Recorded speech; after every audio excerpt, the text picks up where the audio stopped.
Ladies and gentlemen, coming to you from our underground bunker here in Des Moines, Iowa, Donald Trump is victorious. Check out the scoreboard right next to me, right here from the New York Times, the New York salty Times tonight. 39% of voters in, and Donald Trump has 23,000 votes. 52% of the electorate has voted for him, 16 delegates at the convention.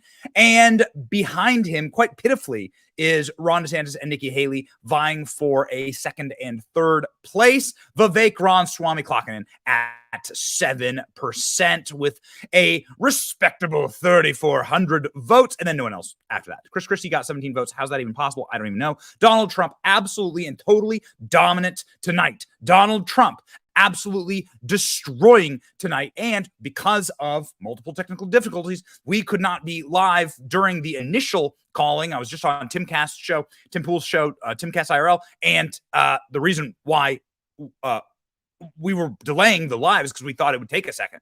But they called it for Donald Trump in about 30 seconds.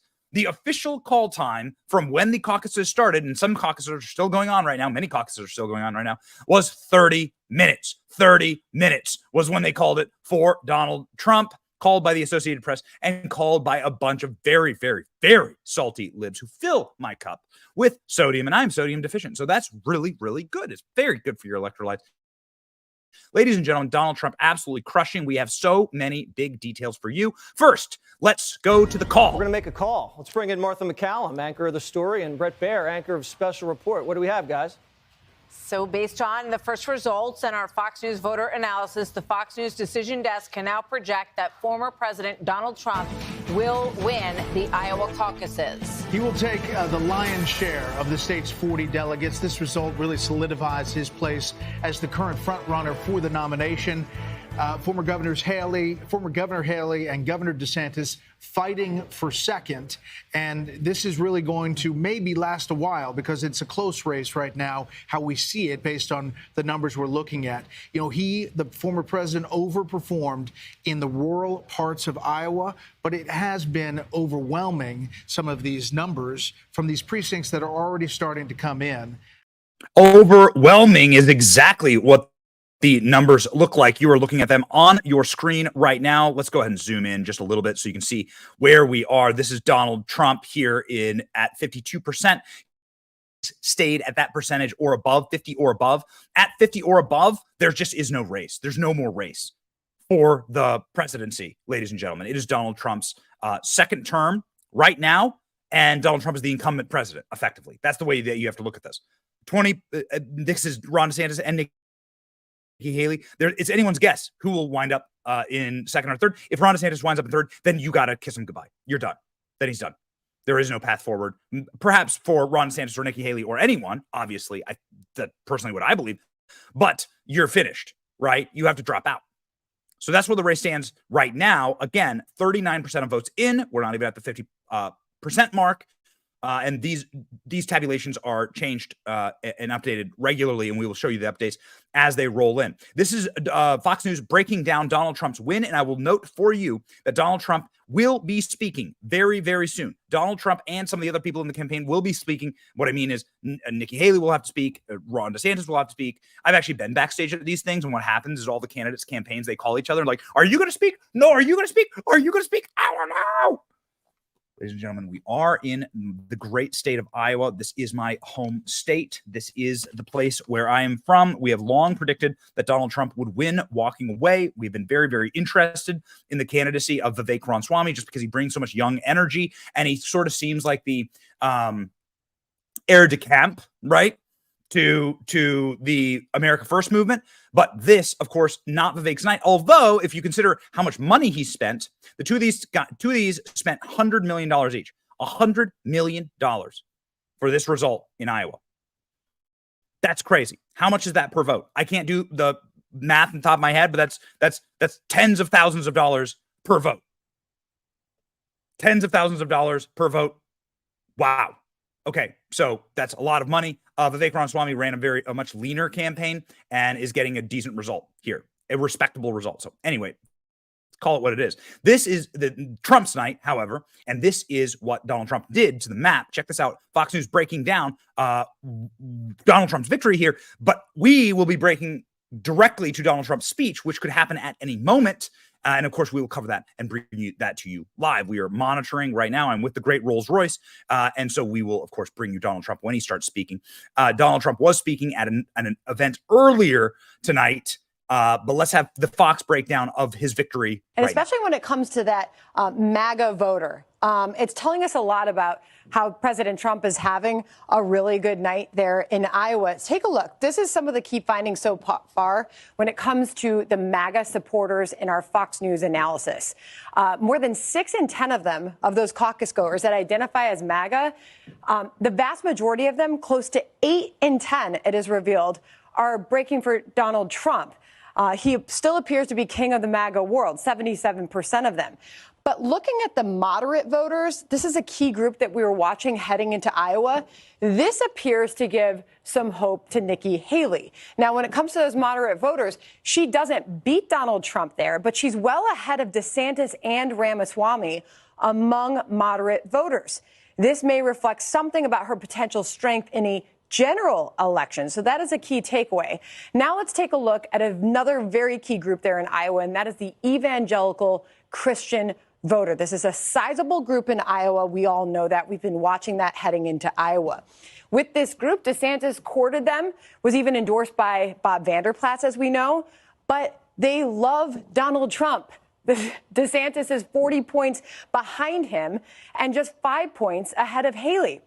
All right, so another key finding with Trump is the fact that he is still facing multiple investigations and indictments. So we put the question to voters. This, for the most part, does not appear to be a factor for caucus goers. Look at this. More than half think the former president did nothing wrong on January 6th. Half think the same about interference in the 2020 election. That bumps down to 4 in 10, as you can see, when it comes to classified documents at his Florida home. Overall, though, Iowa Republicans think the investigation into the former president are political, not legitimate. So take a look at this. Another key finding and a question that we put to voters when it comes to those Trump charges. Close to 8 in 10 say the charges against Trump are political. Only 2 in 10 say legitimate. And speaking of legitimate, more than 6 in 10 caucus goers say President Biden was not legitimately elected 4 years ago. This is when we put this question to voters. Those who think Biden's election was on the up and up, clicking yes here, they're backing Nikki Haley. Those who don't break strongly, close to 3/4, for Donald Trump. And finally, one other hot button issue among Iowa Republicans is what is being taught in schools. So we asked about 3 issues, and here is what they said and some of the top findings that we took away from the Fox News voter analysis. School teachings. Half say K through 8 schools are teaching too much, Sean, about racism. But look, close to 3/4 of caucus attendees think schools are focusing too much on sexual orientation and gender identity. These are some really revealing numbers. Something to dig into, Sean, and brand new information just for you. Something to dig into, Sean. Did you hear her gasping multiple times? I'm looking at the comment section right now, ladies and gentlemen, and we're going to be doing super chats tonight. Again, we've been in Iowa for the last 2 days, and we have learned a lot. But I got to tell you, like, it's very, very interesting. The energy here, it was not based on the press to coronate Donald Trump. That certainly was not the goal here. So you see a lot of gasping in these broadcasts. Even the Fox News anchor is going, I can't believe what these voters actually think, which is so important to break the bubble. It's so important to smash the bubble. As I've been out in the streets, if I've been out at caucus events, if I've been out speaking with people and seeing people, and yes, taking selfies, and yes, having a great time, and yes, I don't care who you voted for, but a ton of people obviously breaking for Trump, a ton of Trump voters. We were at the Trump event earlier tonight, and we actually may have a live feed from the Trump event to bring to you. We obviously have staff there right now, and so we'll work to see if we can't bring you the great ALX, who is there at the moment. We couldn't do our live from inside of the event because it's not possible. It's too loud, too noisy, and there's just no place to actually do a live like this. Although we can bring you actually live footage from inside the event with ALX. In fact, it'd be neat to see if ALX could pop on right now from inside of Trump's victory party there in Des Moines, just a little bit down the road from where we were broadcasting right now. Ladies and gentlemen, Donald Trump did give a speech already tonight. He was speaking at a caucus event. This is in Clive, Iowa. Donald Trump had already been declared the victor. And so Donald Trump made a speech in Clive, Iowa to a packed audience. And this is what he said, maybe a preview of things to come when Donald Trump takes the stage. And of course, we'll stop everything when Donald Trump speaks. I'm really glad we get to go live a little bit later tonight, because it means that we'll be able to capture Donald Trump's speech. I do not know when it will be. But according to ALX, who is at the event, our executive producer, ALX, he's seeing people peek out from behind the curtain. So it presumably will be at any time. Ladies and gentlemen, this is Donald Trump earlier tonight, not his official victory speech, his caucus speech, even though he had already been declared the winner. Nation 3 years ago, and today people are laughing at us. It's not going to happen. So I just want to thank everybody and get out and vote, and I will see you later. Thank you very much. Thank you. Thank you, everybody. Thank you very much. So, ladies and gentlemen, this was Donald Trump. These are caucus speeches. A lot of people go. We embedded with Marjorie Taylor Greene to go for her speech at a caucus speech, and also a DeSantis supporter attacked one of the friends of our show, a man named Wesley Hunt, who is also somebody who is a Texas congressman. He was speaking here as a Trump surrogate, and he got attacked by a DeSantis supporter. We'll pull up that video for you soon. A lot happening here in the state of Iowa tonight, but of course, the top line news is the Donald Trump victory. Royce, can you pop up that preview window, please? So that you can see sort of all the parties there, all of the victory parties there simultaneously. They're all on screen right now. You can see there, obviously. Can we let's enlarge that? So these are all of the victory parties: DeSantis, Haley, and Donald Trump there in the screen. And so what we'll do is we'll wait for one of them to speak, and then we'll pop over, right? So what I want to do right now, though, is I did play you the Fox clip where they were going through like how many people believe that January 6th was a setup, how many was a Fed's direction, how many people believe that Joe Biden is illegitimate.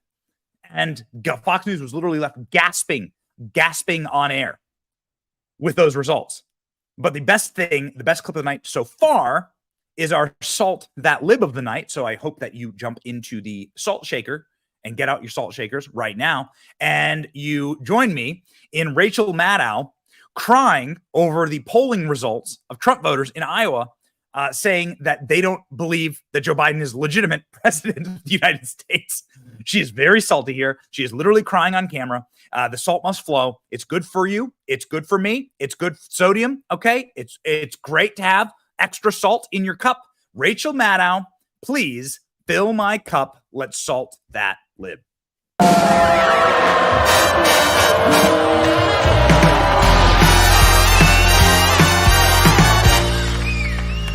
Caucus in Iowa, a third of them think that if Donald Trump is convicted, he is not fit to be president. In this incredibly conservative electorate where Trump is going to run away with the Iowa caucuses by a mile and then some, still a third of that electorate says if he's convicted, they're going to nominate him nationwide? Yeah. When even a third of Iowa caucus goers say no, he can't be president if he's convicted? I'm sorry, but he's going to be convicted. Well, Rachel, there's overwhelming. Okay, so salty. Oh, I love seeing all that salt pouring in the comment section, ladies and gentlemen. I'd say, oh, the salt is flowing. I love seeing you on screen. Look at that salt, a little out of focus, but here we are. Look at the salt. There it is. Look at that beautiful salt flowing on screen. Thank you all. So salty. Rachel Maddow saying they don't care if Trump's convicted of a fake crime that we created to convict him. Yeah. Okay. Got it. Well, you know what? I'm sodium deficient. So thank you for all of the extra salt, lady. So ladies and gentlemen, how about your average Trump voter? There have been some fun interviews from the field. This is your average Iowa caucus goer from Right Side Broadcasting, one of our favorite networks, interviewing the front row Bobs at the Iowa caucus. So this sort of gives you a good example of who were the Iowa caucus goers tonight, and what did they think? What do they think about the job Joe Biden has done? Okay, a group that comes to every Trump campaign event are the Front Row Joes. They were nicknamed the Front Row Joes by President Trump because they're always first in line and they're always front row. I have Mike and Sharon with me today. The party's getting started. How excited are you? I can't describe it. There's no words. This is just the start of the best that's yet to come. Absolutely. How are you feeling, Mike? This is awesome. This is like a rally, man. Everybody's pumped up. The energy in here. Donald Trump won Iowa. He's going to win New Hampshire. He's going to win the whole United States. He's going to be the 47th president. Right here. There you go. He's ready for 40s. 47th president. Let's go ahead and check in on the tab here, ladies and gentlemen, and see how it is going for Donald Trump right now in Iowa. It looks like we have gone down in the percentage of votes. So it's only 20% of the votes in. This used to be at 39. I assume that's an error. I'll show you what I'm looking at here so that you can see. This was at 39 at start of show, and now it's only at 20%. Now, Donald Trump's percentage of actual votes has gone up a tick, now at 53%, and DeSantis and Birdbrain are both polling below 20%. Vivek sort of holding solid here at 7.5 and a quarter. And so here we have, again, a very dominant performance by Donald Trump. And then you can see this strange ticker here. So you saw the update in real time there, right? So now you have the update in real time, 28% of the votes in. It always makes me very nervous when I see stuff like this because, like, do you remember on election night when you would see the votes tick up and tick down and you'd see the number of votes counted, like, sort of change wildly? Anyway, I always think that's very disconcerting when that happens. So now it says 28% of the votes are in for the Iowa caucus. And ladies and gentlemen, there's another update now, 31% in, and you're seeing the changes there. Ron DeSantis holding on to a fairly sizable lead over Nikki Haley, now 1,000 votes over Nikki Haley. Nikki Haley polling, apparently she's polling really well against Donald Trump in New Hampshire at like 30%. That's as good as anyone's polled against Donald Trump in any state anywhere. So maybe Nikki Haley will continue into New Hampshire. The great Dan Scavino saying congratulations. Thank you, Iowa. Dan Scavino and Donald Trump there posing in front of the screen. Expect a lot more of this. Junior posting a photo with his dad right there. Don Jr. and dad, and they are in front of the screen. Donald Trump projected to win. Donald Trump Jr. says, well, that was fast. Thank you, Iowa. Let's end this nonsense and go after the insanity of today's Democrat Party. Enough is enough. Time to put America first and time to put America first for a change, ladies and gentlemen. Again, Donald Trump was speaking earlier tonight at a rally in Clive, Iowa, and he will be speaking soon at his victory party, presumably. Ladies and gentlemen, we have our live results. This was something I did want to show you. We were at the caucuses earlier tonight, and this is an example of your Nikki Haley voter. This is an example of your Nikki Haley voter, double or triple masked there. This guy is definitely not a Republican. Just going to go out on a limb. Not a Republican. Don't think so. Might be Larry David, but is not a Republican. So this is actually what polling shows as well, that many of the Nikki Haley voters are not Republicans and are willing to vote. Now you can see the total vote totals coming in. Let's watch this for a tick. I got some hilarious CNN reaction clips to show you from tonight because CNN is just pouring salt out of their faces. And we have a Jake Tapper crying clip. Apparently, Ron DeSantis' campaign manager is also crying that it was rigged and stolen, that the entire thing has been rigged and stolen. Look at this. Look at this. Insanity. Look at that. 74%. Massive jump. 74% of votes in. So just jumped from 30 to 74% of votes in, which is wild. I don't trust those numbers, but I suppose we'll see. Ladies and gentlemen, again, here's what I'm using. I'm using the Iowa caucus results from the New York Times. and the race was called by the Associated Press. And so there it is, ladies and gentlemen. So here you can see the votes ticking up once more. Donald Trump has not dipped below 50%. Donald Trump has not dipped below 50%, not in the 2 hours that I've been watching this tally, ladies and gentlemen. So here we go.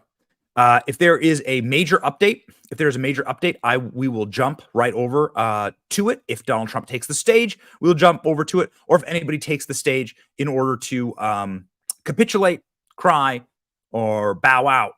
But if it is 76% of the votes in, as you can see here, 76% of the votes in, and these votes are now flying in. They sort of like, so we're stuck at 1% and 2% for a very long time. Now the votes are just absolutely flying in. Donald Trump maintaining that above 50% dominance in the polling. It's insurmountable, of course, which is why they called it for Donald Trump almost immediately. So, ladies and gentlemen, and I did want to, can we pop sort of that on right now? What the screen is showing right there. Okay, so this is sort of our as we await Donald Trump. 70% of votes. So this squares with what we see with the New York Times. So 70% of votes in. I mean, everyone needs to capitulate, right? At this point, you kind of just need to everyone drop out, just clear the field. Everyone's just wasting money again at this point. So Jim Jordan is a surrogate for Donald Trump on the campaign trail here. Jim Jordan was in town. Jim Jordan was talking to Fox News about the investigations into Donald Trump, and then his investigations into Joe Biden. What effect is that going to have now on the 2024 race? Jim Jordan is a very wise man. Jim Jordan is a Midwesterner himself, a great wrestler, and we respect that in Iowa. Here's what the man had to say. Congressman Ronnie Jackson, Congressman Jim Jordan. Guys, good to see you. Both supporting Donald Trump. Oh, yeah. Big night for President Trump tonight. Yeah, it sure was. I think the people in Iowa see what the American people see as well, and that is, in a 3-year time frame, we went from a secure border to no border. We went from safe streets to record crime. We went from $2 gas to $3, $4, $5 gas. And maybe most importantly, we went from stable prices to record inflation. And I haven't even got into foreign policy. So would you like to talk about the war in Europe, the war in the Middle East, the territorial ambitions of China? There's a lot to talk about there. Well, the old line is that, weakness invites aggression, and that's exactly what we're seeing. Hamas and Hezbollah attacking our dear and best friend, the state of Israel, and what Putin's done to Ukraine. Did you read that Joe Biden hung up on Netanyahu 20 days ago, and they haven't spoken since? That's how we treat our top ally in the Middle East. And instead of saying, you've been attacked, we want to support you the way you supported us after 9/11, go win the war. The embassy in Jerusalem and the Abraham Accords with President Trump and hanging up on Netanyahu, that's the contrast as well. So the people see that. That's why Iowa's red like Ohio's red. I mean, that's Trump, what he's done. I thought of you because your committee, Judiciary Committee, has been looking into the weaponization of the DOJ and the FBI and how they've been politicized. 8 out of 10 people in Iowa said that they believe that these charges are political. Yeah, that message has gotten out. They believe it because that's the case. I mean, anyone can see the history of what they've done to President Trump. He has a great line. He's got a lot of great lines when he's out talking. We were at Indianola with him yesterday at that rally. But he says they're coming after him because he's fighting for us. Yesterday, he changed it. And I thought it was even better yesterday what he said. He says, they're coming after my freedom because I'm fighting for yours. Yep. And that, people get it. People in Iowa get it. People across the country get it. That's what's at stake, and that's why he's going to win. People in Iowa, just like the people in Ohio. Yep. Salt of the earth. Yep. Heart of the country. Congressman Jackson, your take. Yeah, no, I agree with Jim exactly. I think, what I said at the caucus location I just came from, and there were probably there was about 400 people at this. It was 2 precincts that were combined together, but overwhelming enthusiasm, all of it directed at President Trump, right? I mean, he just walked away with it at the caucus side I was at. And I think, what I got up when I said to people, I said, look, there's a lot of people that could sit in that Oval Office, but there's only one person that will sit in that Oval Office and do what has to be done in the years coming, right? He's lived it. He knows what the deep state's all about. The deep state he's been the victim of it for a long time now. And, it takes a lot of courage this started to get in there the day he came down the escalator. Yeah. 3 years. Yeah. Jim Jordan, how often were you on this show? And we were vindicated on everything we reported for 3 years. The media, the lies, the conspiracy theories they peddled. and they were never held accountable. Right. And then they even, in some cases, like the New York Times, got Pulitzers. Yeah, there was only a few of us in Congress, and there was only a few of you in the media. Very few. John Solomon, Sarah Carter, Greg Jarrett. And God bless many you for others. doing it. Honestly, if he didn't become president again, there will be no accountability for anything that's happened over the last few years. The only way we'll get any accountability is put Donald Trump back in the Oval Office. All right. Great to see you in Iowa. Thank you, guys. You guys are used to this cold. I'm in the free state of Florida where it's a lot warmer. This is never thought it would make that much press either. Anyway, guys, good to see you. Sean Hannity. I love watching Sean. I like watching Sean Hannity. It's always like watching my dad do a news show. So here we go, ladies and gentlemen, behind the scenes with Donald Trump.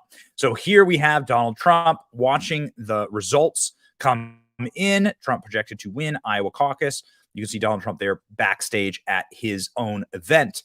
And also breaking news right now, Jason Miller, one of the major campaign officials inside of the Trump team, has said that Donald Trump will be speaking between 9:30 and 10:30.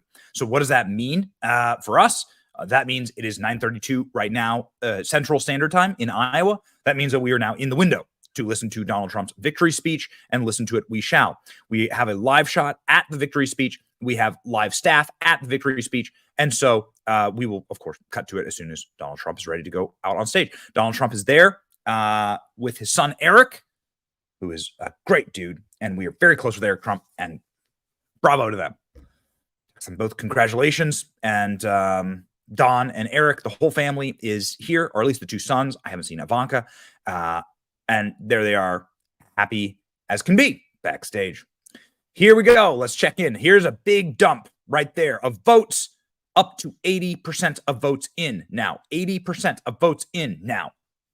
Again, Donald Trump's campaign just said that he will take the stage between now and 10:30. Donald Trump is preparing to take the stage, I think it is safe to say. So here it is, 81% of votes in, Donald Trump at a dominant 51% in the polling. So there's a couple of things that I want to get to. Donald Trump can take the stage at any time. So there's a couple of things I just want to hot to before that happens. This is the DeSantis campaign. And let's go ahead and check on where DeSantis is. This is Ron DeSantis. Ron DeSantis spent $100 million in Iowa. $100 million to come in a distant second at 18,000 votes. And it really doesn't look like, if you can see here, if you can see here on your screen, it really doesn't look like Nikki's going to catch him. With 20% left to go, it doesn't look like Nikki will actually catch up to Ron. I don't think so. So Nikki Haley will come in, having spent millions herself. Nikki Haley will come in third, and Vivek will come in fourth at a respectable 7.7%. There's another dump of votes you can see here. And while the gap closes just a little bit, I don't know. We'll see. We'll see. We'll be monitoring it. What does DeSantis' campaign chief have to say about this? Well, ironically, because it was a knock at Donald Trump that he couldn't accept the results of the 2020 election, now the DeSantis campaign are whining about the results of this election, saying it's a rigged process. Here's what they were saying on MSNBC earlier in the evening. In front of hundreds of voters, and while I'm presenting precincts in front of hundreds of voters, precincts in front of hundreds. Ladies and gentlemen, for some reason, the clip is, we are not able to play the clip. Precincts in front of hundreds of voters, and while I'm presenting and delivering the closing argument to Ron DeSantis and actually flipping voters, people start getting alerts on their phones saying the race is over before they've even won. One guy said, why do we even bother voting if it's already over? That is absurd. That challenges the very tenets of our Republican democracy, and that should not happen. We still expect a good night. I know it's going to take a while for votes to come in, but you can't taint the process like that. Having a victory declared before people have even voted, before arguments have been heard, that's not right. Ladies and gentlemen, we do have 84% of the votes in. We're watching very, very carefully. Maybe Donald Trump will take the stage when it's 100%. Maybe Donald Trump will take the stage at 90%. We kind of assumed as a team, and we've been here for the last 2 days, we kind of assumed as a team that Donald Trump might come out on stage like very quickly. What's up? Okay, ladies and gentlemen, we are here on a live feed, and we are back. And my producer that we just had a short freeze. We are not offline. We are here, and we will be bringing you the Donald Trump speech very, very soon. We are on strong internet, and we have a strong connection here, which is why we're doing it inside of Benny's. We'll call this the Benny Bunker basement. It is exactly where Joe Biden campaigned. I will not be campaigning from here, nor will I be doing my live from here. We will be heading back to our studio very soon. Thank God. But ladies and gentlemen, we are a connection that we normally are not on. We're again broadcasting from Benny's basement bunker. So again, Donald Trump speaking soon. What is to blame for Donald Trump's victory, according to MSNBC?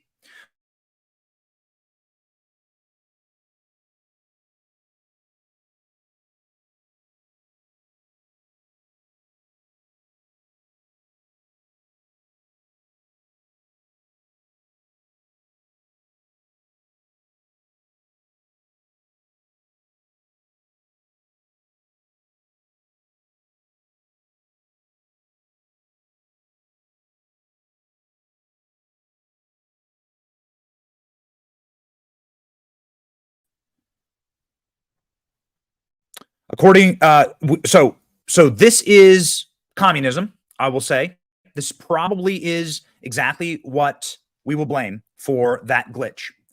There is communists that exist in the world, and those people hate our show. And I think that they tried to glitch out our show, but we are back, baby, and we are still monitoring for Donald Trump, and we will continue the broadcast. Sorry about that. I hate it, absolutely hate it when that happens. But ladies and gentlemen, nobody hates Donald Trump winning more than CNN. CNN was on air. Jake Tapper was on air, who sounds like he's going to break into tears at any moment, always when he's talking. But Jake Tapper was particularly bitter and salty today. Jake Tapper announcing Donald Trump's victory live on CNN like you're watching an ISIS hostage video. Pretty hysterical, pretty amazing, laugh out loud funny. Please enjoy. Our pollsters, and right now we can reveal the first information from our entrance poll of Iowa voters as they went into caucus sites across the state. David Chalian is here with that. David, what are you seeing? Well, Jake, we are sort of trying to take stock of what does this electorate look like in Iowa tonight. Now, these are early entrance poll results. These are people who arrived at the caucus site early. These numbers will change throughout the night as we do more interviews. But look at this. We asked folks, are you part of the MAGA movement? 53%, a majority of those that we've interviewed thus far say yes, they consider themselves part of the MAGA movement. 41% say no, they're not. We also asked folks, do you think Joe Biden legitimately won the 2020 election? 68%, more than two-thirds of those in these early entrance poll results showing up early to the caucus sites say no, he did not. Wrongly say no, he did not win legitimately in 2020. And then we asked, if Donald Trump is convicted of a crime, do you still think he's fit for the presidency? A similar result here. Nearly two-thirds of those who have showed up at the Republican caucuses tonight in Iowa, at least these early arrivers, tell us, yes, Donald Trump is still fit for the presidency, even if convicted of a crime. These numbers show a very Trump-aligned Republican electorate, Jake. All right, David Chalian, thanks so much. Let's go to Anderson. Oh, 70% of people say Joe Biden is not a legitimate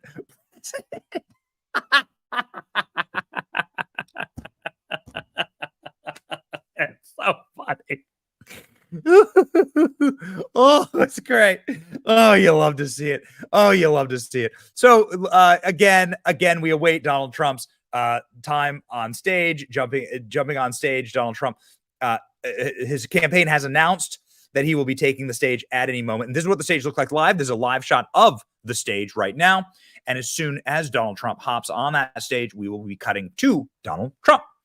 Donald Trump has a seismic, absolutely earth-shattering victory here in Iowa. Let's go ahead and check the tape.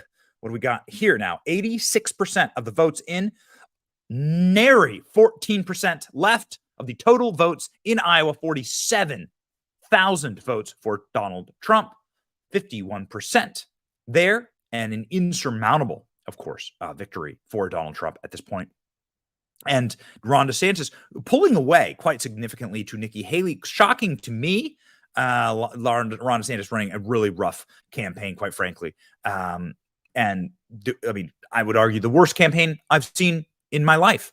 I've never seen somebody start. Here's what I'll say. As somebody who is a Florida resident, get the hell back down to Florida.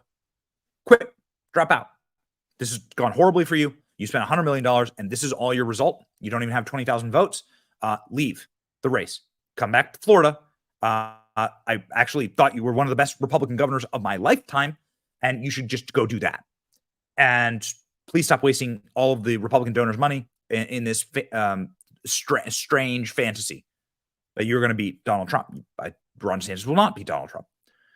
And not tonight. And of course, as we carry forward, Ron DeSantis has pulled out of New Hampshire. He's not campaigning in New Hampshire or South Carolina. And so then we have ourselves another situation where we just continue to light money on fire as a Republican Party. After this dominant night for Donald Trump, 50%.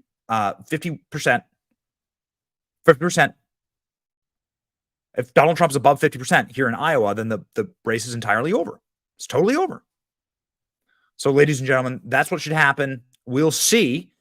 This is a live shot of inside of the Donald Trump election party when CNN called the state for Donald Trump. CNN projects that Donald Trump will win the Iowa caucuses. CNN can make this projection based on his overwhelming lead in the entrance poll of Iowa. You got to chuck a meme in there. Here's actual liberal news network, MSNBC, blaming Donald Trump's win on, you guessed it,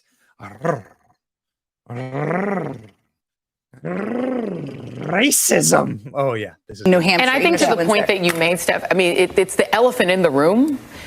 She's still a brown lady that's got to try to win in a party that is deeply anti-immigrant and which accepts the notion that you can say immigrants are poisoning the blood of our country. She's getting, birthered by Donald Trump. And I don't care how much the donor class likes her, which will ramp up a lot, the better she does in New Hampshire. So it's still a challenge. I don't see how she becomes the nominee of that party with Donald Trump still around. I can't picture it happening. Maybe it could happen. Ron DeSantis' only argument for staying in it is he's the white guy, that he can still make the appeal to white evangelists. While we have. So, yeah, got it. So you're giving Nikki Haley the birther treatment. Ooh, it's good. Oh, it's going to be an amazing 2024. We are very excited for 2024. So we are here in Iowa. It was palpable, right? We were out today, and everyone who went to these Vivek events were like, hey, listen, we're going to vote for Trump, but we really like you, and you're plan B, and you got great energy to you, and there's a future for you in the MAGA world. And there you go. And that's what we saw time and time again everywhere we went here in Iowa. The one thing I didn't find ever was a Nikki Haley supporter. That's the one thing that I don't have. I got nothing for you. I got no Nikki Haley supporters. Nothing. Ladies and gentlemen, Stephen Miller, who is a name that perhaps you know, maybe you don't. I'm going to play you Stephen Miller right now commenting on this. And this is why it's very important. The Stephen Miller commentary is because Stephen Miller was the most effective Donald Trump advisor. Stephen Miller is the guy who effectively got any of Donald Trump's policies that you liked, Stephen Miller's behind those getting implemented. There were so many Judases. There were so many people that betrayed Donald Trump, got power through Donald Trump, and then betrayed him in his own administration. And so Stephen Miller is one of the very good ones, and also somebody who's continuing to do great work by suing the Biden administration with his group called America First Legal. Perhaps you've heard of it. He's awesome. Stephen Miller was on talking about what is going to happen when Donald Trump wins victory. He tweeted a tweet that went very viral. He tweeted, the deportations will begin at noon. The deportations of illegal criminal aliens in our country will begin at noon on Inauguration Day. So Stephen's already got his plans set up for that. But he was on Fox talking about what happens next for the Trump campaign.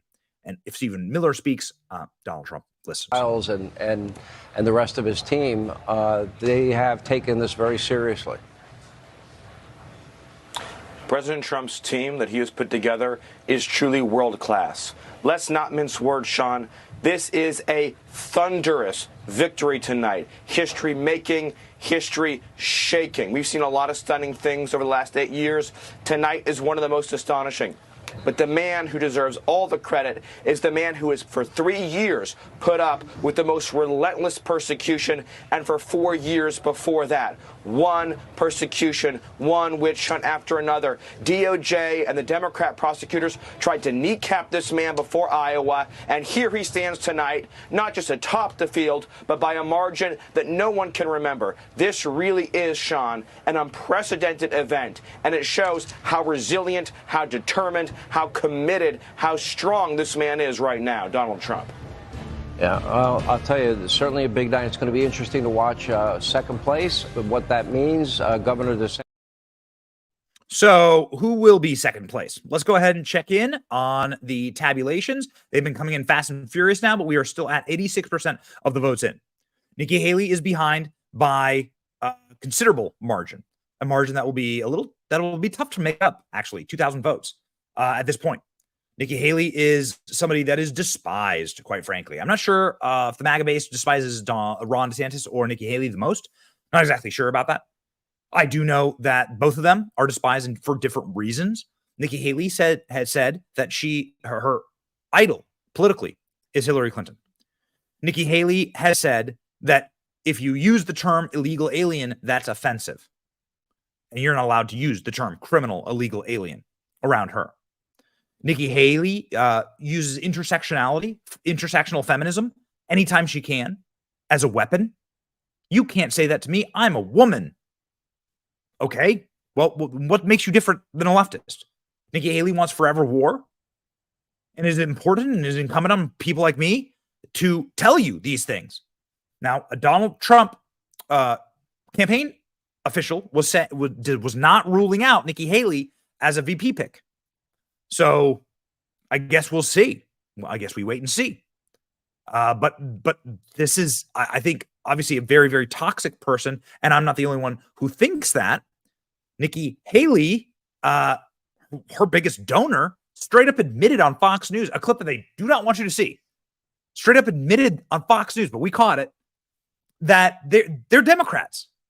Nikki Haley is funded by people who are trying to put Trump in prison. A lot of the people who are funding the Trump lawsuits, they're funding Nikki Haley. That gives up the game here. So this happened earlier today on Fox News, where a Nikki Haley donor straight up admitted, I'm a Democrat. Well, okay. Thanks for showing you the cards, pal. What she had raised in the quarter before that. So the money train is still flowing and going. Are you worried, though? Thank you, Neil, for having me, and Happy New Year. I didn't. We actually have a large fundraiser on the 30th of January at a major apartment in New York City, where we're raising a tremendous amount of money. Believe it or not, a number of it coming from Democrats. Okay. You weren't supposed to say that live on TV, pal. Okay. Thanks for making our point for us that Nikki Haley is a Democrat. We don't have the clips loaded up right now because we're not operating at full capacity down here in the Benny Bunker basement as we await Donald Trump speaking. Of course, we are monitoring the feed and we'll cut directly to Donald Trump speaking as soon as he hops on stage. His campaign has told us that Donald Trump will be speaking sometime in the next 30 minutes. Now, we also have people inside of the Donald Trump victory party, and those people, of course, will notify us when they see Donald Trump moving or when they see the Secret Service come out on stage or when they see them just straight up put the presidential seal on the podium and say, let's just get it over with, right? Let's just get it over with.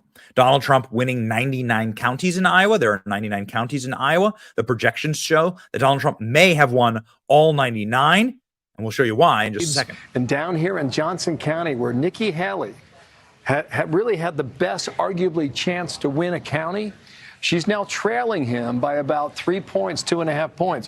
What am I suggesting here? I am suggesting that as of now, Donald Trump may win all 99 counties tonight.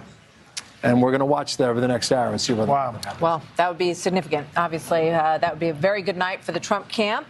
Thank you, Bill. We're getting ready to hear from the former president momentarily. So, again, they're teasing Donald Trump. Donald Trump, again, will pop on stage. We'll cut straight to it. How does Donald Trump win 99 counties? Well, the snowman shows you exactly how Donald Trump won 99 counties.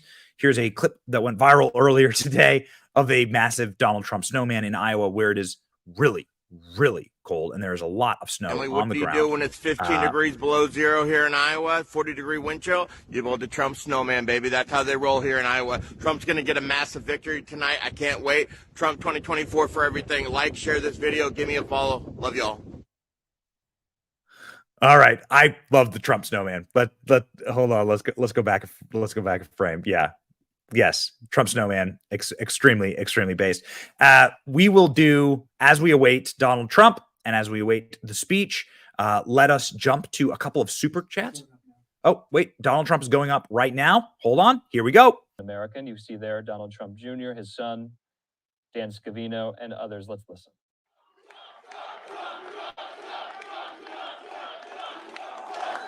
Well, I want to thank everybody. This has been some period of time, and most importantly, we want to thank the great people of Iowa. Thank you. We love you all. What a turnout, what a crowd. And I really think this is time now for everybody, our country, to come together. We want to come together, whether it's Republican or Democrat or liberal or conservative. It would be so nice if we could come together and straighten out the world and straighten out the problems and straighten out all of the death and destruction that we're witnessing. That's practically never been like this. It's just so important. And I want to make that a very big part of our message. We're going to come together. It's going to happen soon, too. It's going to happen soon. I want to thank some of the great people. We have so many senators. If I go through every name, we'll be here all night, and everybody's going to get angry at me. But the senators, the congressmen from Washington, they came down from all different states. I want to thank you very much. I want to congratulate Ron and Nikki for having a good time together. We're all having a good time together. And I think they both actually did very well. I really do. I think they both did very well. We don't even know what the outcome of second place is. And I see Carrie Lake. Congratulations, Carrie. Very good. I spotted her, I have to announce, because she's terrific. She's going to be a senator, a great senator, I predict, right? Going to be a great senator.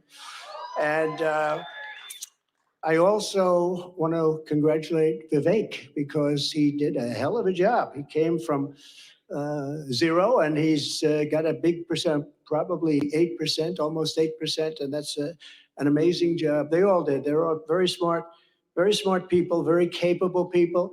I think most importantly, I want to thank my incredible wife, First Lady, I'll say former and maybe future. But more important than Melania, I want to thank her incredible, beautiful mother who passed away a few days ago. And she's up there, way up there. She's looking down and she's so proud of us. And I just want to say to Amalia, you are special, one of the most special people I've ever known. And that was a tough period of time for the family. But she's amazing. She was amazing. So I just want to thank what she's done for our family, and her husband, who's home right now and very lonely. He's a lonely man, but he's going to be okay. Victor, they're great people, great parents to all of us, really. Great parents, but also to Barron. Boy, did she take care of Barron. That's how he got so tall. He only ate her food.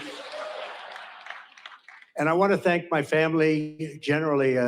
They've worked so hard. And they've taken so much abuse for being good people. I mean, good people. But Eric and Don,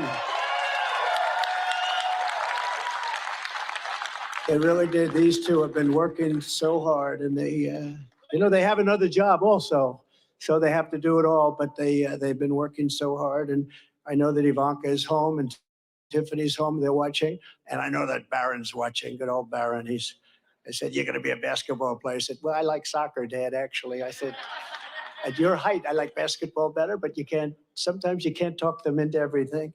But he's a special boy. But the whole family is just incredible. And my sister, Elizabeth, who's just the biggest fan. She's just an incredible person and always supportive. We love Elizabeth so much.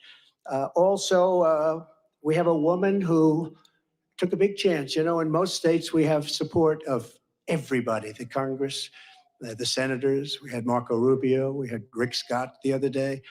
We have, probably 55% of the senators. And now they're all calling and saying, "We want to endorse you, sir." I said, "Oh, great." Same thing with the Congress, men and women. We have tremendous, much more than anybody probably has ever had in this position. And we love them all. They're great. They're really trying to do a good job for our country. But one woman in Iowa who really stepped up was your Attorney General, Brenna Byrd. She really, really stepped up. Where is Brenna? Come in. Oh, thank you. Thank you. Glad to do it. We need you.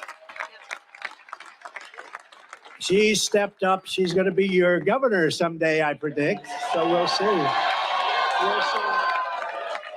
We'll be watching, but she really did. She broke away from the pack. And she had tremendous courage, and wasn't easy. In some states it's easy, in other states it's a little bit more difficult. But we have really the support of the people of Iowa, which has been just incredible. Another man who was actually the first person to endorse me in the entire country. He's a state senator. His name is Brad Zahn. He looks like he's the most handsome guy, I think. Oh, you made it. He had to drive from his caucus location. You made it. I call him the Marlboro Man. Hey, Brad. You want to say something? Come on, go up. Say something. Well, I'll tell you, I had to actually do a TV interview bragging about you. The reason why I was late is because of that. But is he awesome or what? I am honored to be the first person in the United States to endorse this guy. The next president, the 47th president of the United States, Donald J. Trump.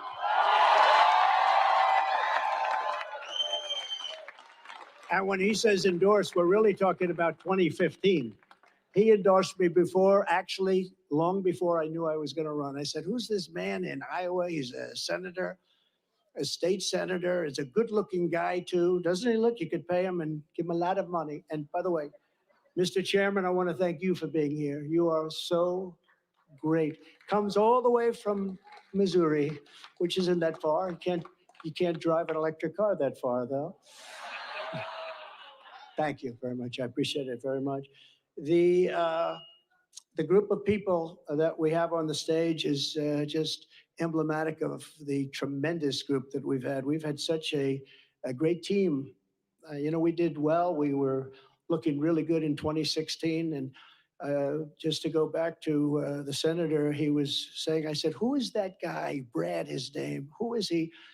He keeps endorsing me. He keeps saying Trump, and I didn't even know I was running. He endorsed me 4 months before I knew I was running, about 4 months before the Escalade ride down with our great First Lady.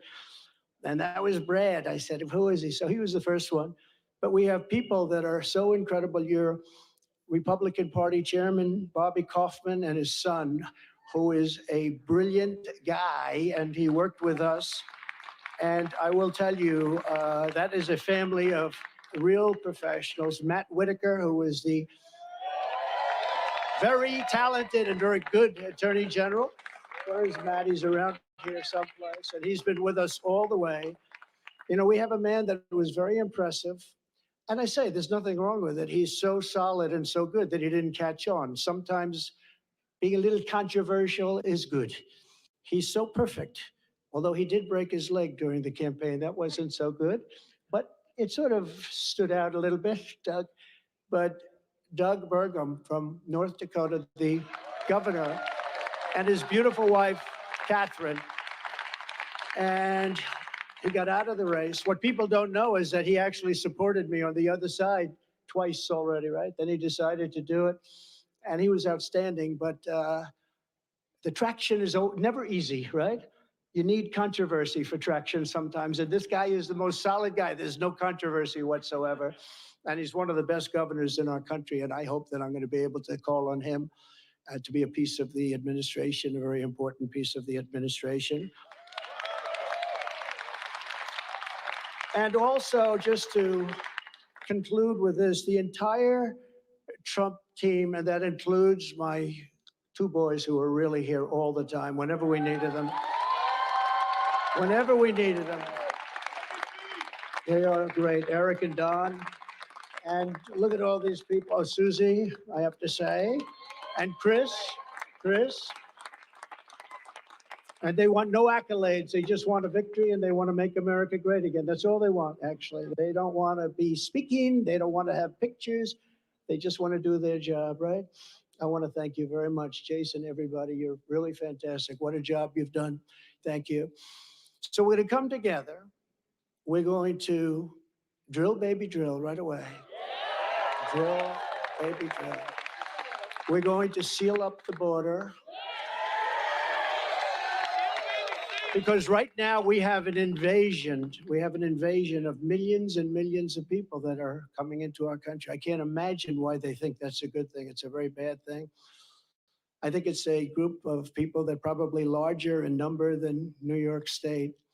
And we can't have that. We can't have that. It's not sustainable as a country. It's horrible. And you know, they're coming from prisons and jails. They're coming from all over. They're coming from countries that most people have never heard of. And they're coming from mental institutions and insane asylums. They're being emptied out into our country. And they're terrorists. Many terrorists are coming in. You know, in 2019, I saw just recently on a poll, they had none in 2019, no terrorists. Now, I even say there's got to be some, but they have none. And then as soon as this group took over, they have hundreds and hundreds of terrorists coming in, known terrorists, some of them really bad. And many of them are in, and they came in, and nobody knows where they are. This is not a good thing. And we're going to have to deport. We're going to have a deportation level that we haven't seen in this country for a long time, since Dwight Eisenhower, actually. So I don't want to be overly rough on the president, but I have to say that he is the worst president that we've had in the history of our country. He's destroying our country. And, you know, my wife attended the funeral 2 months ago of Rosalind Carter, and it was beautiful.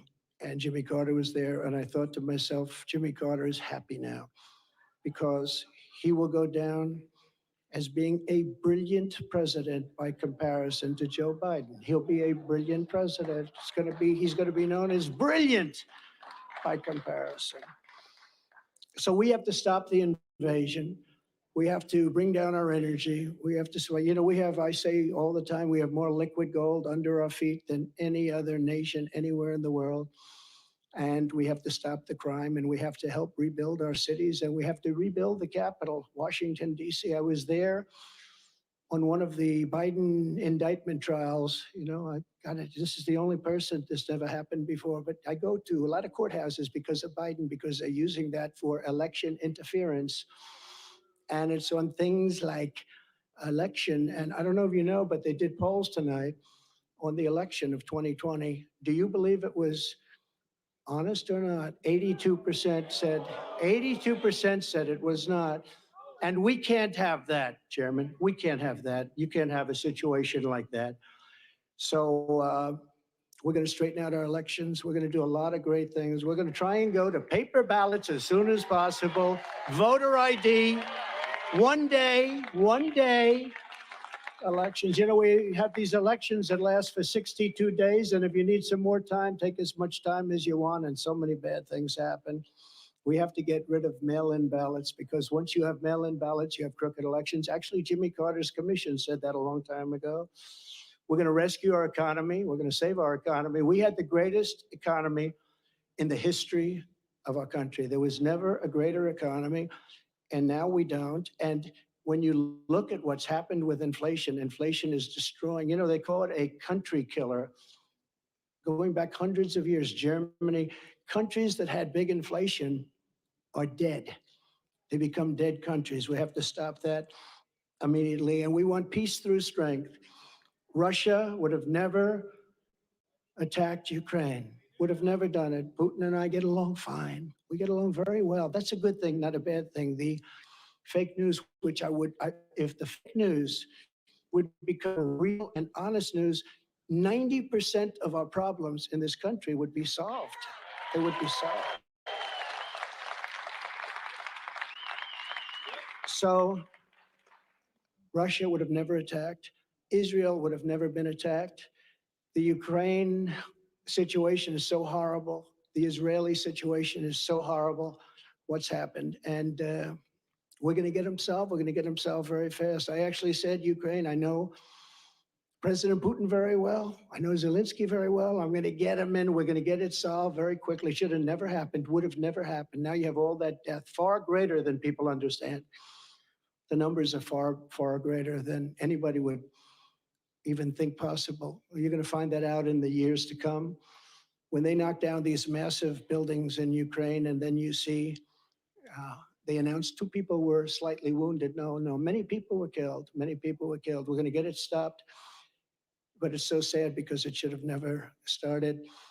People killed and a culture destroyed. You can never replace 1,000-year-old buildings with the most beautiful golden domes and churches and everything, just all rubble now. And it's so sad. Would have never, ever happened. And likewise, Israel would have never been attacked.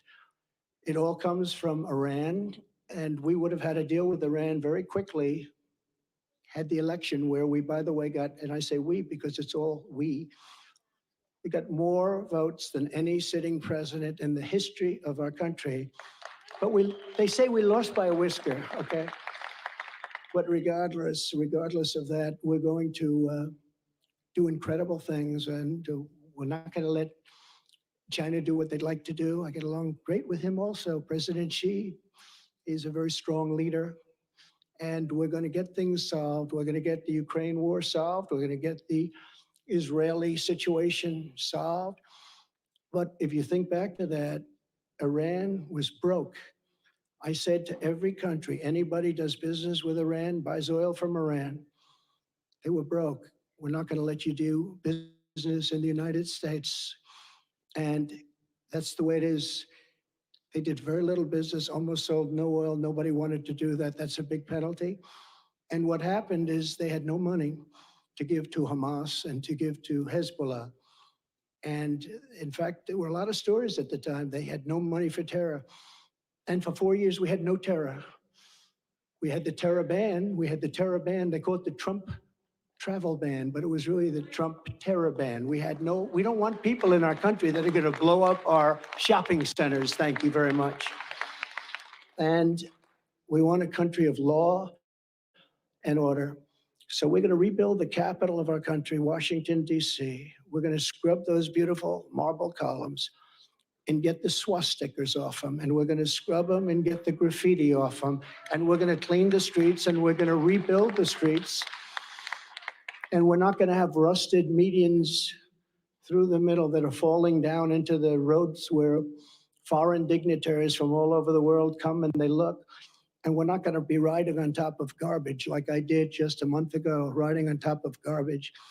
We're going to rebuild our beautiful Washington, D.C., and we're going to take control of it, and we're going to make unbelievably harsh penalties for people that go around shooting. Last week, they shot 3 people, and every night something happens. It's so sad.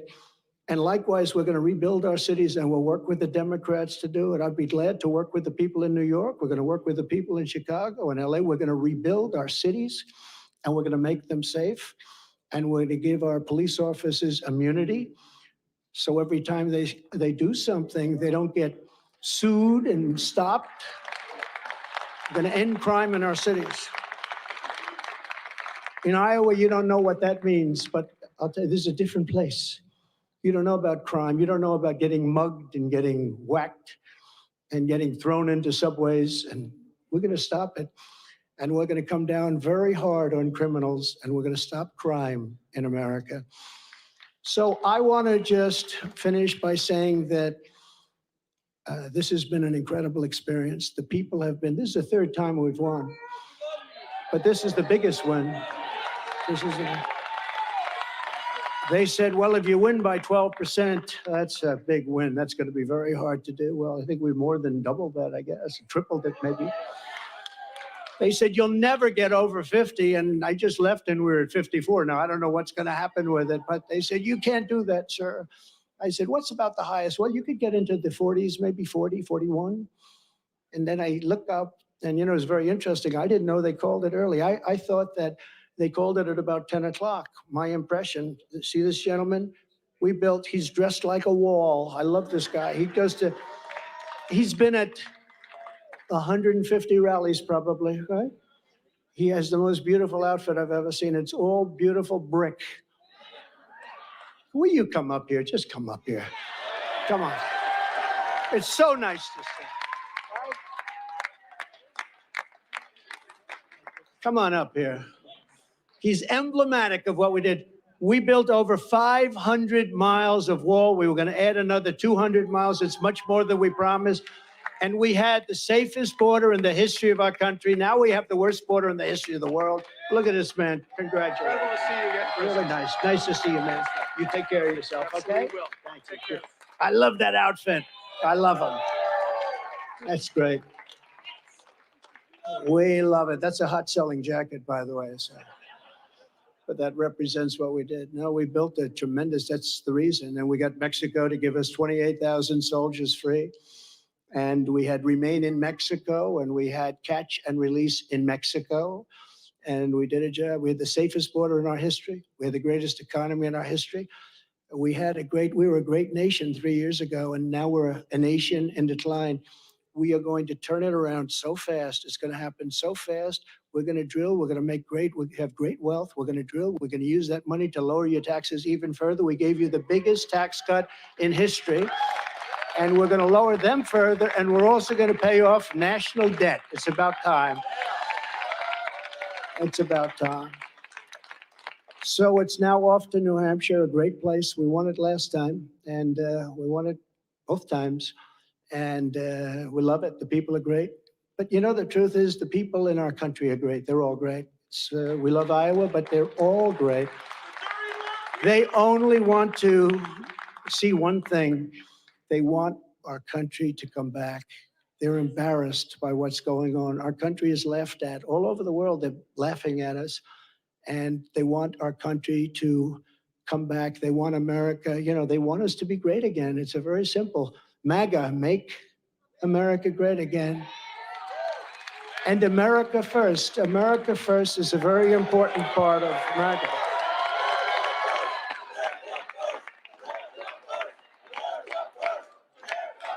So we're going to put America first. We're going to make America great again. Again, Iowa, we love you. You are going to, you just go out and buy larger tractors and more land. Don't worry about it.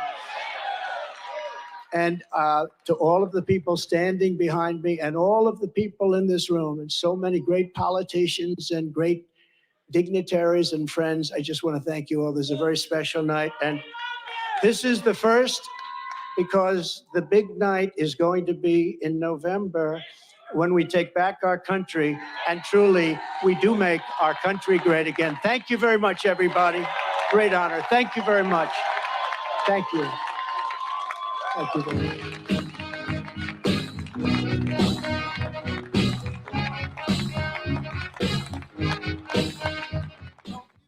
Former President Donald Trump speaking here to supporters after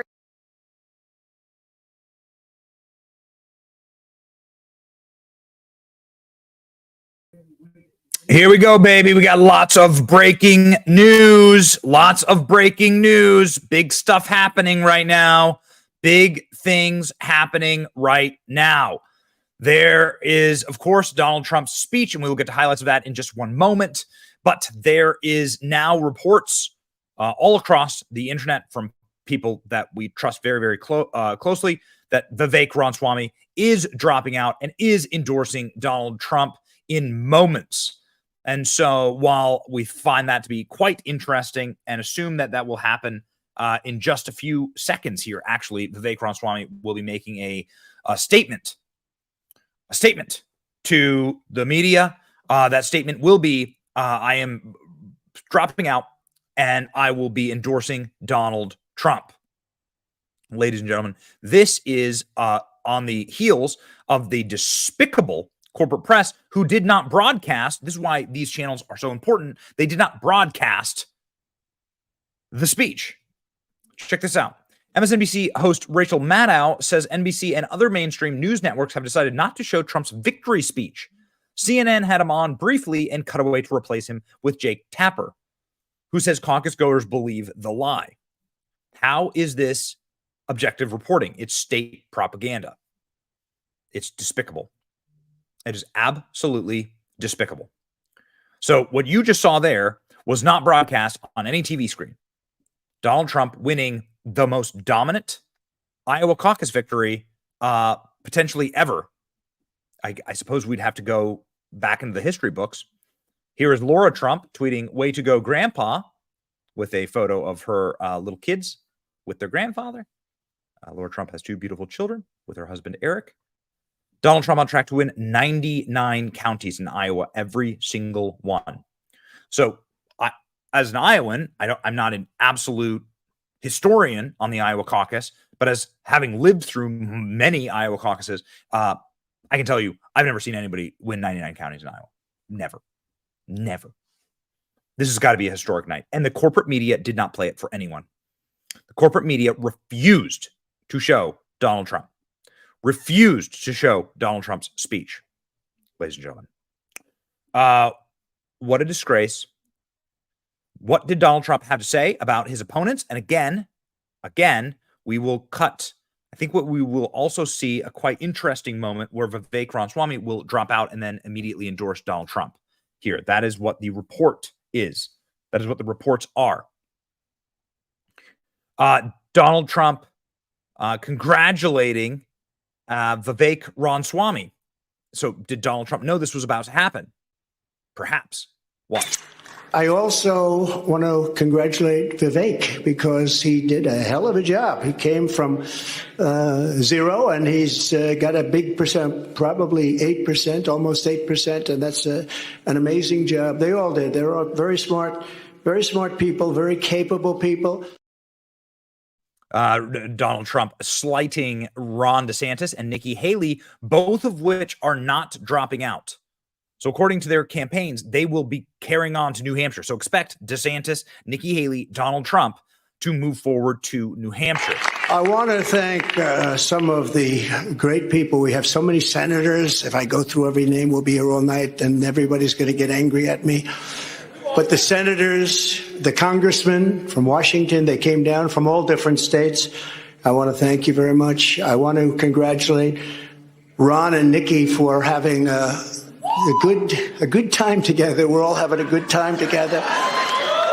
And ladies and gentlemen, my producer is telling me that Vivek is live on Twitter, and Vivek may be himself. This contingency plan before everybody told us to. We said no, we're not doing that. Here we go. But we talked about it tonight. We took a little bit of time in our apartment in Des Moines before coming here to make some hard choices. And I wanted to make a couple of announcements tonight to get the business out of the way. And then I want to tell you where we're going.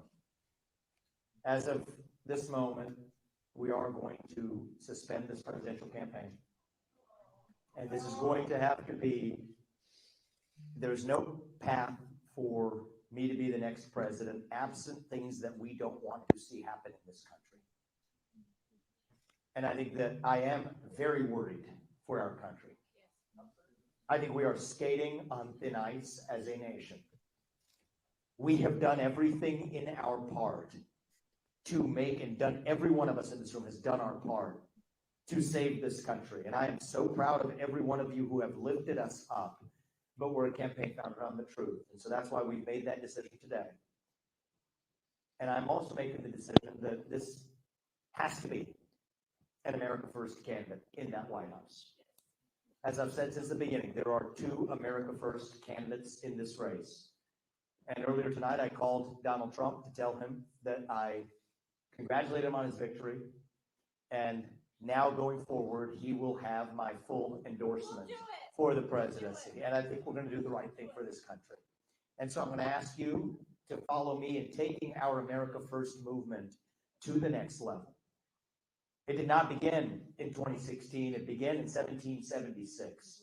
And for the next journey of this race, we are going to make sure that our movement is actually the one that actually leads and saves this country in the next step. And as for this movement, founded on truth, America First 2.0, we're just getting started. That doesn't end today. That begins today, actually. So we're just getting warmed up. Apoorva and I, we're not going anywhere.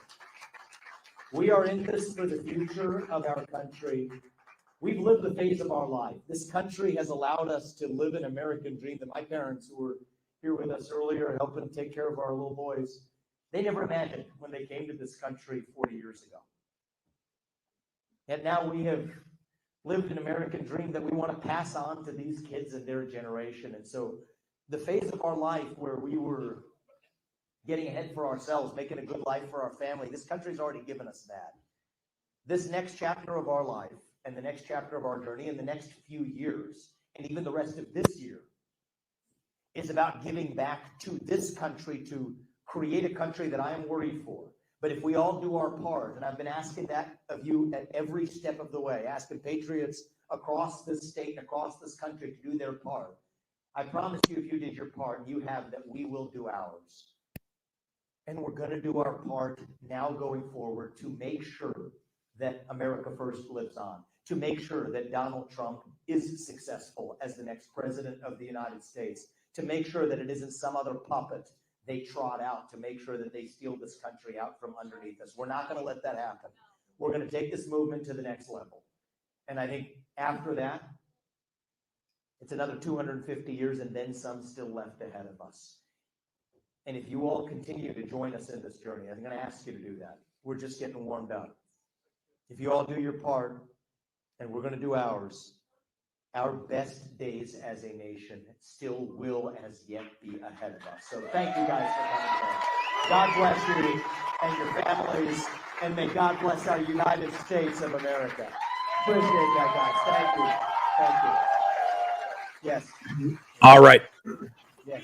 Ladies and gentlemen, so we have the best that we can do is broadcast what we have. That was the broadcast on Vivek Ramaswamy's X. Vivek Ramaswamy did endorse Donald Trump live, and Vivek Ramaswamy then suspended his campaign, saying, "I am not going anywhere." So that is the audio from his feed. We wish we could get you better audio, but we are searching. This clip is only and exclusively being broadcast on his X, Fox News, C-SPAN. I'm shocked, but none of the other outlets. Here we go. Let's jump to this. To our future, okay? Now, this is a campaign founded on speaking the truth. Not just when it's easy, but when it's hard. Not just to the Democrats, but to our own side. And not just to other campaigns and candidacies, but to ours. And so I will stick to the truth tonight. The first hard truth, and this one's hard for me. I got to admit this. But we've looked at it every which way, and I think it is true that we did not achieve the surprise that we wanted to deliver tonight. And I think that that's just a hard fact that we're going to have to accept as a campaign. And the question then is, what do we do that is right for our country? And so Apoorva and I, we actually didn't make this contingency plan before everybody told us to. We said, no, we're not doing that. But we talked about it tonight. We took a little bit of time in our apartment in Des Moines before coming here to make some hard choices. And I wanted to make a couple of announcements tonight to get the business out of the way. And then I want to tell you where we're going. As of this moment, we are going to suspend this presidential campaign. And this is going to have to be, there is no path for me to be the next president absent things that we don't want to see happen in this country. And I think that I am very worried for our country. I think we are skating on thin ice as a nation. We have done everything in our part to make, and done, every one of us in this room has done our part to save this country. And I am so proud of every one of you who have lifted us up, but we're a campaign founded on the truth. And so that's why we've made that decision today. And I'm also making the decision that this has to be an America First candidate in that White House. As I've said since the beginning, there are two America First candidates in this race. And earlier tonight, I called Donald Trump to tell him that I congratulated him on his victory. And now going forward, he will have my full endorsement for the presidency. And I think we're going to do the right thing for this country. And so I'm going to ask you to follow me in taking our America First movement to the next level. It did not begin in 2016. It began in 1776. All right, Vivek Ramaswamy making a major announcement this evening following the Iowa caucus results, saying that he has decided to suspend his presidential campaign. Also deciding here that he has endorsed former President Donald Trump, who won the Iowa caucus this evening. So some major news there that we wanted to bring you. We're going to take a quick commercial break. Right now it is 10:30 Central Time there in All right, ladies and gentlemen, here we are. We are going to mute this clip. That was Vivek's. What you heard from us, we will always bring you the authentic first. What you heard from us was the authentic, real-time Vivek Ramaswamy concession to Donald Trump, his suspension of his campaign, and then his endorsement, full endorsement of Donald Trump. I told you. We got a lot of hate over the last 24 hours. Oh, Benny, you're just in the tank. You're getting paid. You're a shill. No, Vivek Ramaswamy loves his country. He's a big fan of Donald Trump. He's a big fan of the MAGA movement, and he knows this isn't his turn. But he was wanting to make a statement, and I think make a statement he did. Here you go. 8,000 votes in the Iowa caucus, 7%. And if you add Vivek's total to the total of Donald Trump, well, then you're walking away with 60+% of the votes in the Iowa caucus. That's what you're getting.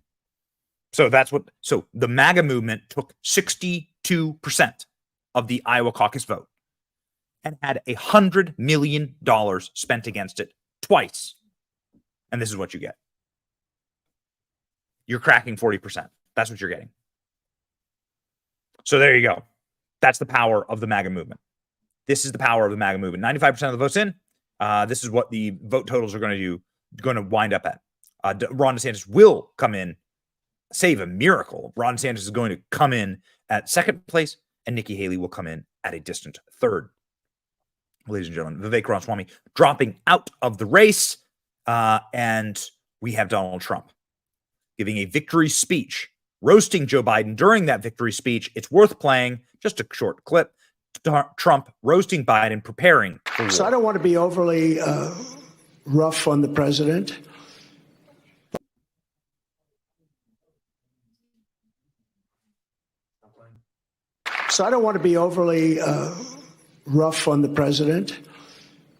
But I have to say that he is the worst president that we've had in the history of our country. He's destroying our country. Ladies and gentlemen, Donald Trump is, of course, correct. We have a few super chats I certainly want to get to, and I deeply appreciate your support of our show, and I deeply appreciate your super chats, and I thank you for them. Royce, let's pull them up, baby, and pop them on screen. Awesome. Oh, the work you do, Benny, don't stop for nothing. I never will. Yeshua is my savior, and Yeshua is, of course, our savior. Thank you so very much. We will not stop. We've been live and hitting the road and doing our best to tell stories. We still have a very cool documentary out on the last 24 hours of Vivek's campaign. Now, we have the exclusive rights to it. It's going to be very interesting.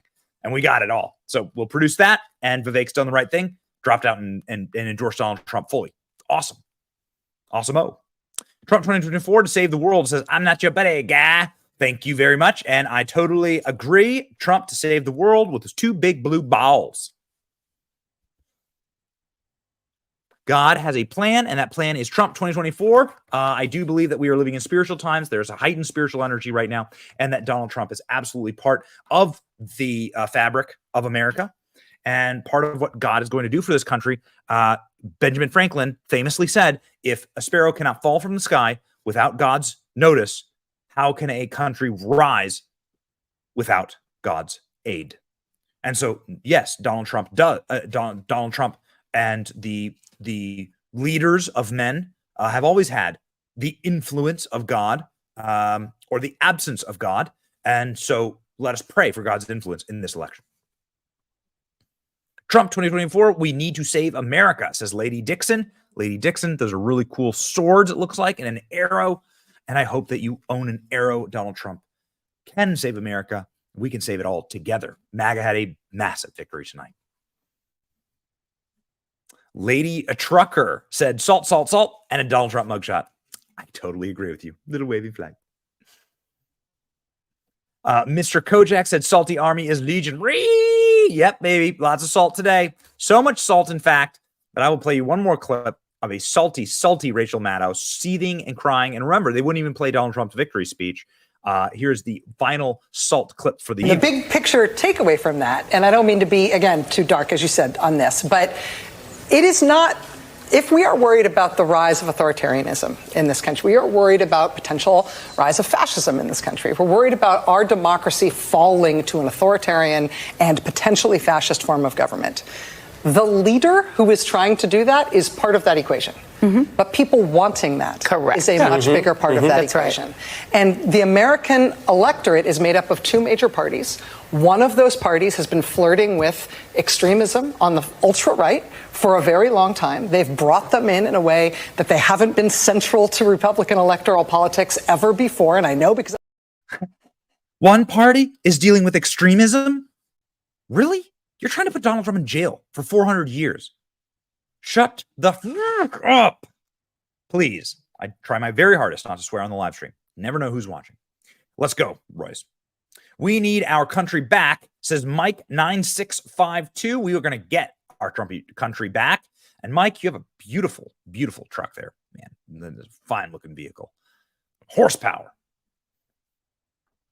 Unsilent. Trump Vivek 2024 MAGA. Vivek Ramaswamy dropped out and then fully endorsed Donald Trump for president of the United States. Said he had a nice phone call with Donald Trump.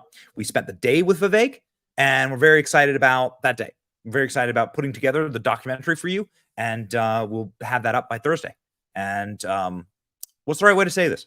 Vivek, it was made very clear that Vivek was running in order to simply get like his hand, get a piece of the American heart, and to get sort of pumped into the bloodstream of MAGA, and that there are big things planned for him. He says, we're not going away. Him and Apoorva, his wife. Very cool stuff. Met you in Dubuque last night. It was great. Thanks, says XX Vandermillen. Okay, if you met me in Dubuque last night, were you the guy with the big beard that was like a brewer? You look like you were at a brewer because we were at a brew house. XX Vandermillen. Was that you, man? Because that was awesome meeting you.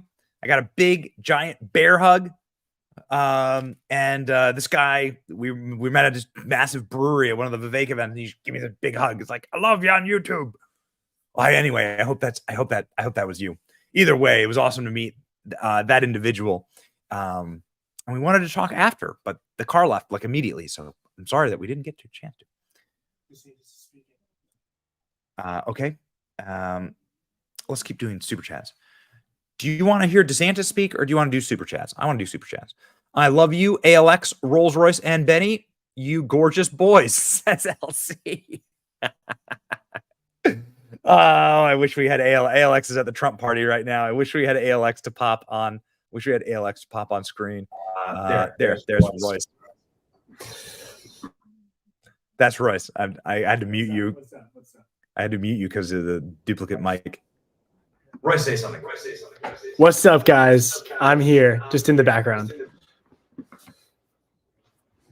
I'm here. All right.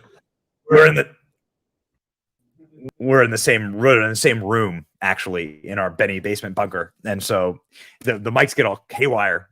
It's hard to hear myself. Yeah, the mics get all haywire. But anyway, there's your beautiful boy, Royce. God, Trump, Benny, Roger, Bong. Roger Bong. Well, Roger, I am not in favor of marijuana or bongs, but maybe that's your name. And I would never judge you for that. And good for you, Roger Bong. You sound like a great guy that has your priorities in order. God, Trump, Benny. I doubt I will get selected as Trump's vice president, nor do I want to be Donald Trump's vice president. I don't think I'm mature enough yet or would be ready at this point in time. But I do know some people that are in the running, and their name rhymes with Sucker Marlson.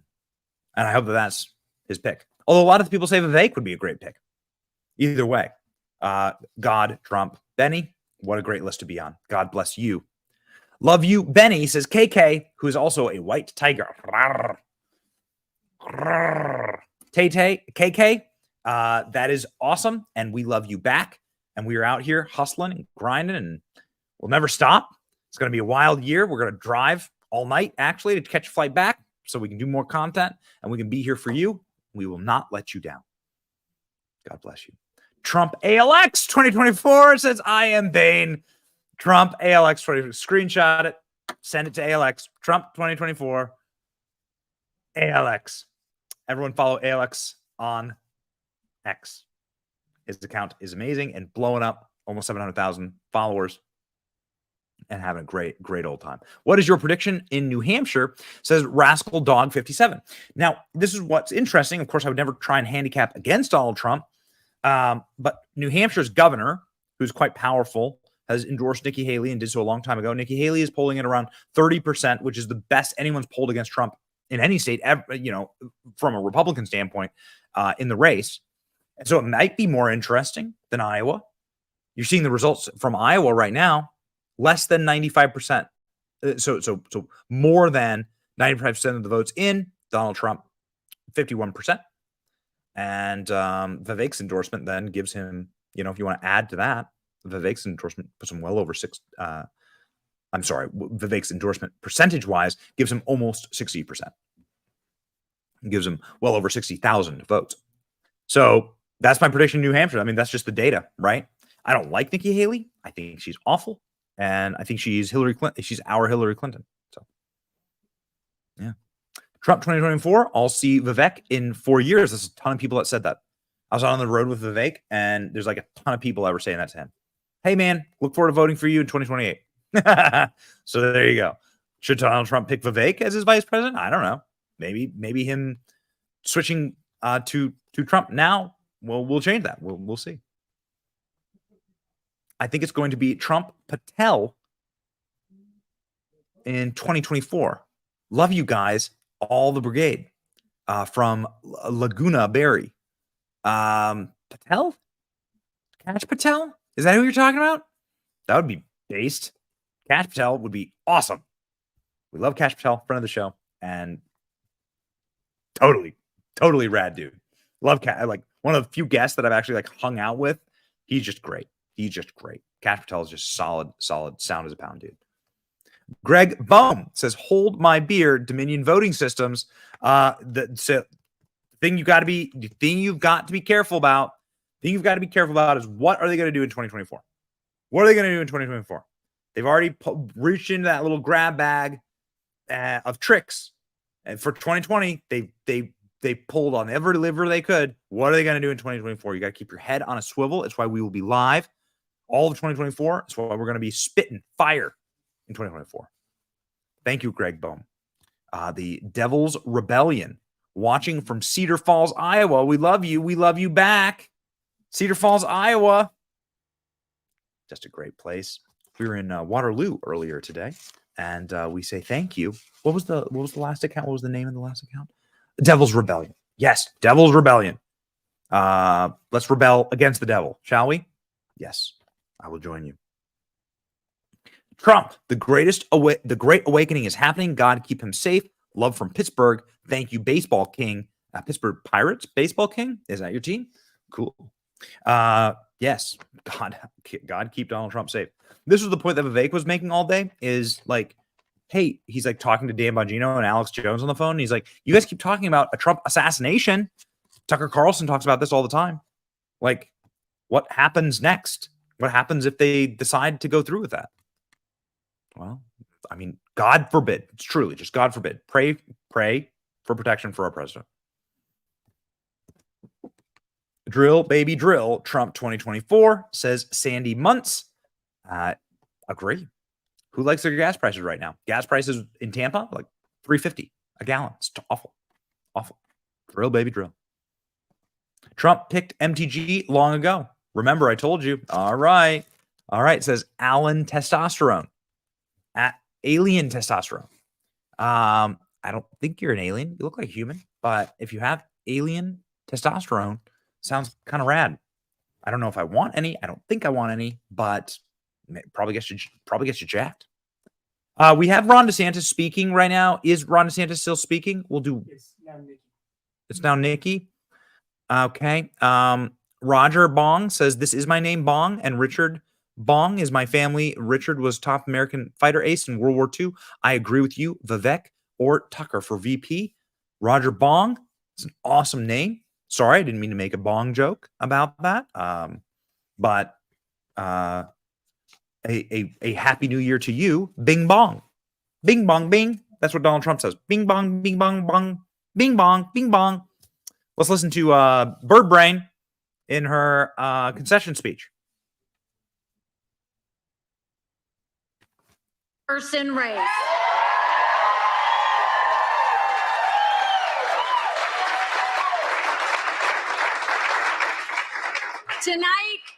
Tonight, I will be back in the great state of New Hampshire. And the question before Americans is now very clear. Do you want more of the same? Or do you want a new generation of conservative leadership?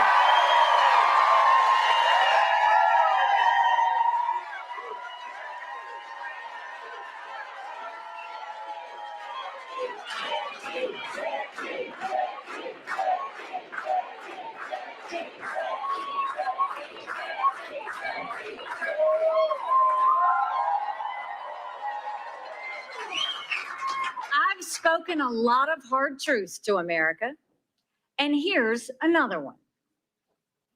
I voted for Donald Trump twice. I was proud to serve in his administration. But when I say more of the same, you know what I'm talking about. It's both Donald Trump and Joe Biden. They have more in common than you think. 70% of Americans don't want another Trump-Biden rematch.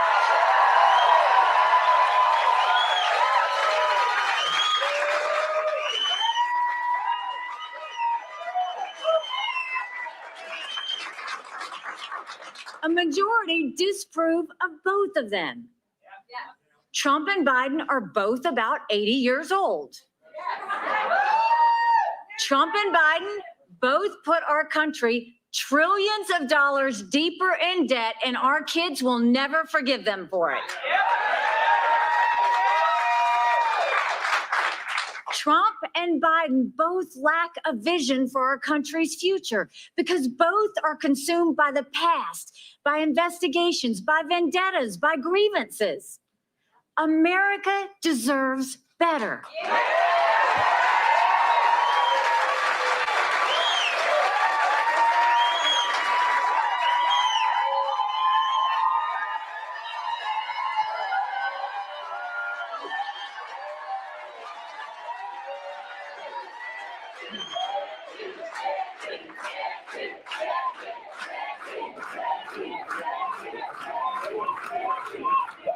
We deserve a new direction under new conservative leadership.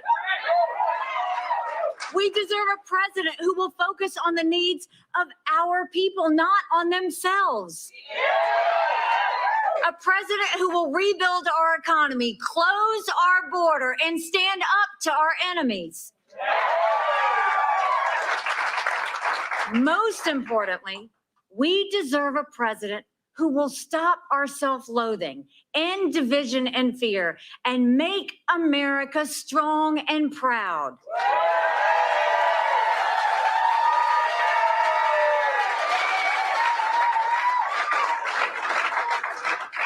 Our campaign is the last best hope of stopping the Trump-Biden nightmare. But it's more than that. Republicans have lost the popular vote in 7 of the last 8 presidential elections. That's nothing to be proud of. We should want to earn the support of a majority of Americans.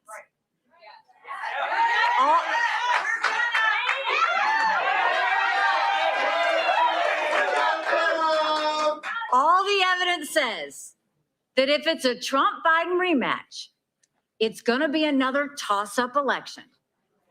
It could go either way. We could have more disputes over election interference, and Joe Biden could win again. With Kamala Harris waiting in the wings. Lord help us if that happens. And then look at what happens when I go head-to-head against Biden.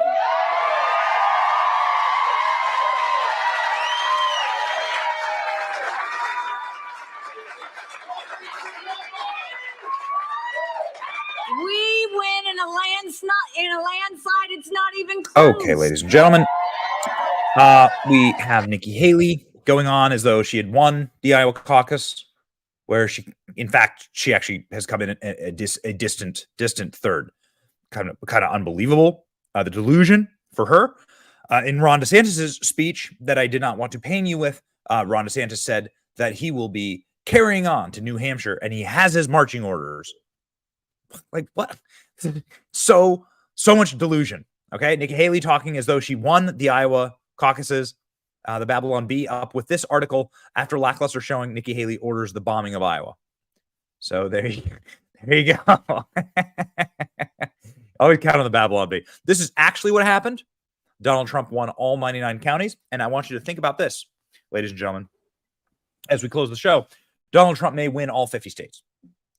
Donald Trump may be on his path to winning all 50 states. All of them. So there you go. What else do you want? You're going to have to present to me somewhere where Donald Trump doesn't win all 50 states. You really think South Carolina is going to vote for Nikki Haley? Please. So it goes New Hampshire, South Carolina. That's the only time when somebody can gain momentum, right? Donald Trump could win all 50 states. And then what? Is Ron DeSantis and Nikki Haley just going to run and get distant second and third for the next 50 states? For the next 20 states? No, not going to happen. Not going to happen. What you are seeing right now is, of course, the ascendancy of MAGA. It's stronger than ever. I saw that on the ground here in Iowa. I cannot wait to share with you our production and what the exciting things that the exciting products that we've made here, and we've done a lot of work. And anyway, you can expect that this show and this program will always be there for you. We will go to where the action is. We will report the news, and we will never, ever, ever let you down. It's your boy Benny. We have a meme to carry you out. God bless you. God bless Iowa. Let's go win, baby. Let's go win. Get that energy. I got that energy. Let's go win. And it starts right here. It's your boy Benny. See ya.